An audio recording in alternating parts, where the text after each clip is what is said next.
সাবেক পররাষ্ট্রমন্ত্রী doctor Hasan Mahmud MP সাহেবের ছোট্ট ভাই দীর্ঘদিন যাবৎ সরকারের জায়গা বেদখল করে তিনি এখানে প্রায় খামার পার্ক বিভিন্ন প্রতিষ্ঠান গড়ে তুলেছিলেন।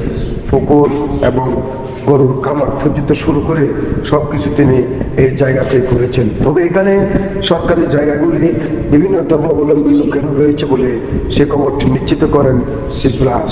তবে মাননীয় সাবেক মন্ত্রী মহোদয়ের ভাই এখানে পুকুর থেকে শুরু করে যেই ধরনের কর্মকাণ্ডগুলো করেছে সবই অবৈধ জায়গা এবং সরকারি জায়গার উপর করেছে বলে একটি সুনিশ্চিতভাবে এটি প্রমাণিত।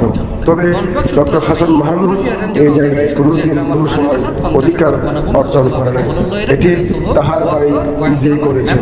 যদিও আমরা যেটা সত্যিকার অর্থে যে জিনিসটা কমপ্লিট করতে পেরেছি শুনেছি, দীর্ঘদিন যাবার 16 বছর ক্ষমতায় থেকে তাহার ভাই এই ফরেস্ট ডিপার্টমেন্টের জায়গাগুলি দখলে নিয়েছিল। আর ফরেস্ট ডিপার্টমেন্টের তারা উপস্থিত থেকে এগুলো উচ্ছেদ করা হয়েছে।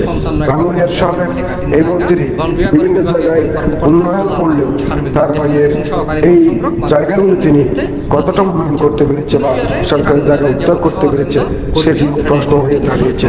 তবে আমরা এই নিউজটি সংগ্রহ করেছি চট্টগ্রামের জনপ্রিয় চ্যানেল সিপ্লাস থেকে।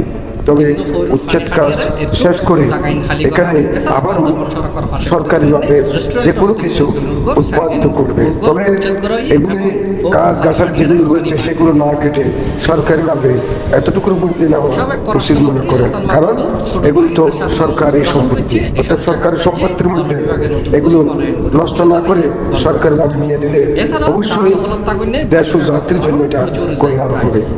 আজকে গতকালের যে নিউজটা আমরা দেখলাম সিপ্লাসে, সেটার অনুসারে দেখলাম 3টি পুকুর এবং অতিরিক্ত পার্ক এবং গয়ালের জন্য খামার বাড়ি এবং বিভিন্ন ঘর বাড়ি তিনি নির্মাণ করে এসেছিলেন বিগত 16 বছর ক্ষমতায় থেকে।